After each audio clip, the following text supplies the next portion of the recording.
The MSNBC studio in New York City hummed with intensity on a sweltering July evening in 2025. Harsh lights bathed the sleek set, where Reverend Al Sharpton, civil rights icon and host of Politics Nation, adjusted his gold cufflinks, a gift from his late father. At 70, Sharpton's fiery charisma remained unmatched, his voice a weapon for justice. Tonight, he was set to deliver a live commentary on U.S. foreign policy, targeting African nations aligning with non-Western powers. His producer, Lisa Grant, handed him notes. "Burkina Faso's pivot to Russia is the angle," she said. Sharpton nodded, his eyes sharp. "Time to call out their president," he declared, smoothing his pinstripe suit. In Ouagadougou, Burkina Faso, the presidential palace was quiet, its adobe walls glowing under soft lamps. President IBRAHIM Traoré, 36, sat at a desk, his posture calm but resolute. Before him lay a manila envelope marked "Restricted." He opened it, revealing documents tied to Sharpton's family, financial records from 1987. His aide, Captain Kofi Zongo, stood nearby. "This could change everything, sir," Zongo said. Traoré's gaze hardened as he read a bank transfer linked to Sharpton's uncle. "He preaches equality," Traoré murmured, "but his family profited from exploitation." In New York, Sharpton strode to the anchor desk, cufflinks glinting, his confidence unshaken. He aimed to frame Burkina Faso as a threat to global democracy, cementing his influence. In Ouagadougou, Traoré signaled his team. "Ready the satellite feed," he ordered. Technicians scrambled, screens flickering with encrypted signals. The world was about to witness a reckoning. The studio cameras rolled as Sharpton took his seat. In Burkina Faso, Traoré's team locked the feed. A hidden truth was poised to ignite, and Sharpton was walking into a trap. In the MSNBC studio, Sharpton reviewed his script, his gold cufflinks catching the light as he gestured. "Burkina Faso's leader is playing a dangerous game," he practiced, his voice booming. Lisa Grant nodded. "Tie it to their Russian deals," she urged. Sharpton grinned. "I'll make it crystal clear who's destabilizing Africa." His reputation as a truth-teller fueled his boldness. Tonight, he planned to slam President Ibrahim Traoré, accusing Burkina Faso of undermining U.S. interests. He wasn't just hosting, he was shaping the narrative. In Ouagadougou, Traoré pored over the manila envelope, his fingers tracing a 1987 bank statement. $75,000 transferred from a Liberian company to a U.S. account tied to Sharpton's uncle, Clarence Sharpton. The funds, labeled investment returns, stemmed from a logging firm accused of displacing Liberian communities. A 1990 letter showed Clarence brokering a deal to quash local protests. "This isn't justice," Traoré told Captain Zongo.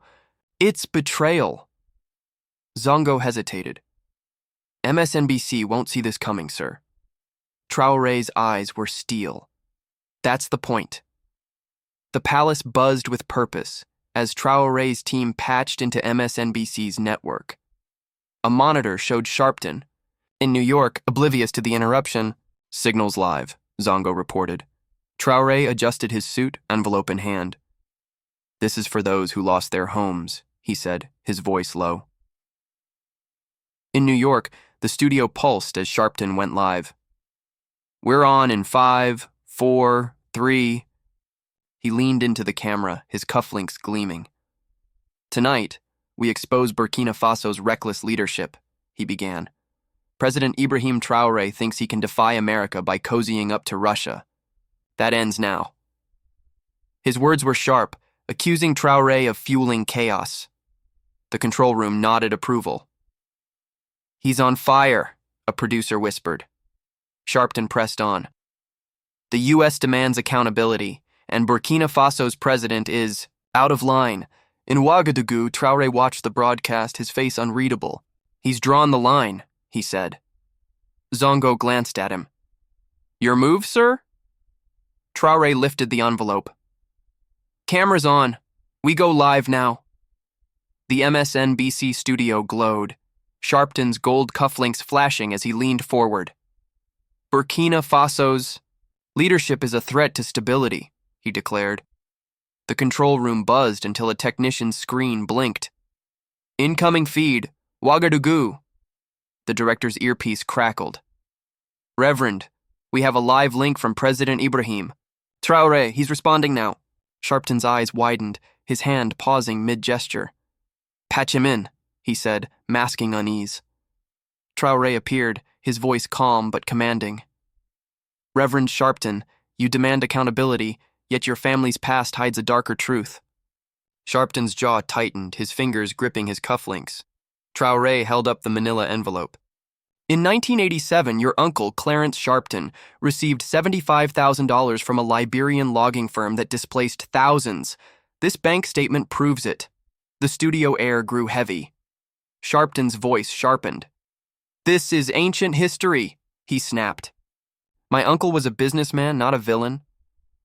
Traore's gaze was unflinching. Was he? This 1990 letter shows him paying to silence Liberian protesters whose homes were razed. Your family profited from their suffering. Sharpton's hand trembled. You're distorting facts. I've fought for justice my whole life. Traore held up another document. Then why did you accept $30,000 from the same firm in 1995, listed as a consulting fee for your National Action Network? The room froze. Sharpton stammered. I didn't know the source. Traore's tone was steady. You wore those cufflinks, your uncle's gift, while preaching equality. They were bought with Liberian pain.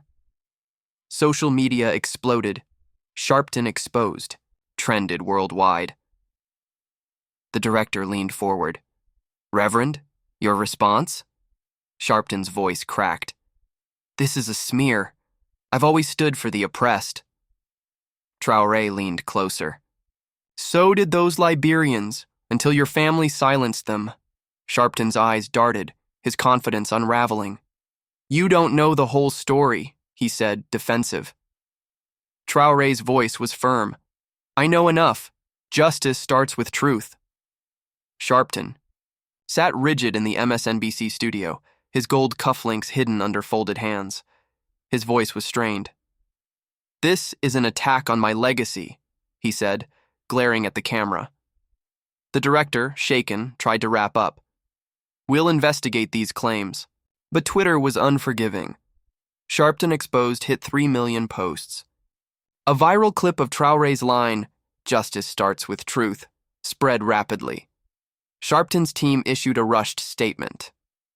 Reverend Sharpton is reviewing these allegations and remains dedicated to justice. It's done, Traore told Captain Zongo. The world sees now. His team monitored global reactions, with messages of solidarity flooding in.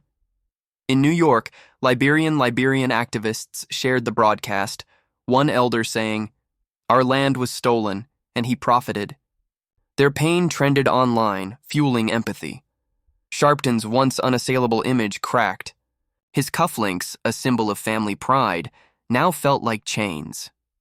In Ouagadougou, Traore's office buzzed with pride as African leaders praised his boldness. Newsrooms scrambled to verify the documents, but public opinion had shifted. The fallout rippled, with calls for Sharpton to step back from public roles. His legacy, built on advocacy, now faced scrutiny. Traore's calm exit left a lasting mark, a leader unafraid to challenge hypocrisy. Days later, Sharpton announced a hiatus from Politics Nation, his reputation battered. Liberian communities launched lawsuits, seeking reparations from the logging firm's successors. Traore, hailed as a beacon of truth, told Burkina Faso, "Justice begins with honesty." His stand inspired African nations to demand accountability from Western figures. The scandal sparked U.S. debates on ethical leadership with new transparency laws proposed. Share this video if you demand truth. No one escapes justice when the silenced speak.